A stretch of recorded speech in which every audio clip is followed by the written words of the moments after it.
Xitoy jazo lagerida 2 oy yetib chiqqan Sharq Turkistonlik Qozoq Amanjon Seyit o'g'li İstanbul Atatürk aerodromida tutqunlanib uzun vaqtga qolmay İstanbuldagi Ona-Yurt darnigi boshliqlarining orqa kirishi bilan qo'yib berildi.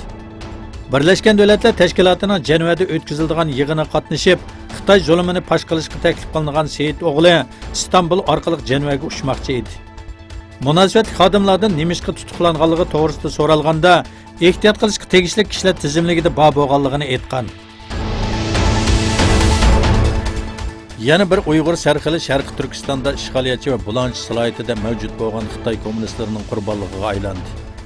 Necha oydan beri yig'ilish lagerida tutuqlangan va qayaga qamalganligi oqibati boshqa Uyg'urlarga o'xshashla aniq bo'lmagan Uyg'ur shoiri Chimangul Obidning Xitoy soqchilarining qiyin qistoqlari sababli qazo qilganligi ma'lum bo'ldi. Uning jasadining oilasiga berilmasligi organlari o'g'irlandimi degan qarashni kuchaytirdi. Hürriyet gazeti maxsus stun yozuvchisi Ilbar O'rtayli Sharq Turkistondagi Xitoy zulmi haqida bir maqola yozdi. Tarixshunos Ilbar O'rtayli Sharq Turkistondagi Xitoy zulmiga nazarini og'dirgan maqolasida bu rayondagi nopis ma'lumotlari to'g'ri emas, yaqin kelgusida buzg'unchilik harakatlari yuz bersa, xaritaning qanday o'zgaradiganligi aniq emas deyildi.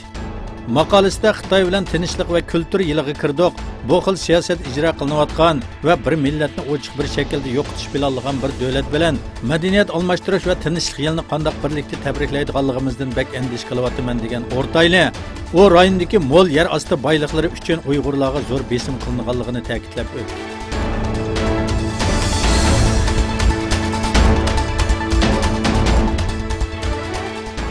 Amerika prezidenti Donald Trampning Amerikaning Meksika bilan bo'lgan janubiy chegarasiga askar avatish talabi Davlat mudofaa ministrligi, ya'ni Pentagon tomonidan rad qilindi.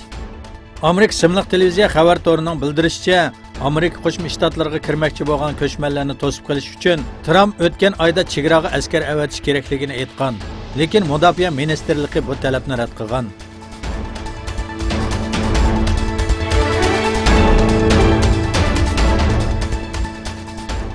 Milliarder savdogar Saudiya Arabiston shahzodasi Valid ibn Talal Amerika Fox xabar kanalining yakshanba attiganlik programmasida qatnashdi.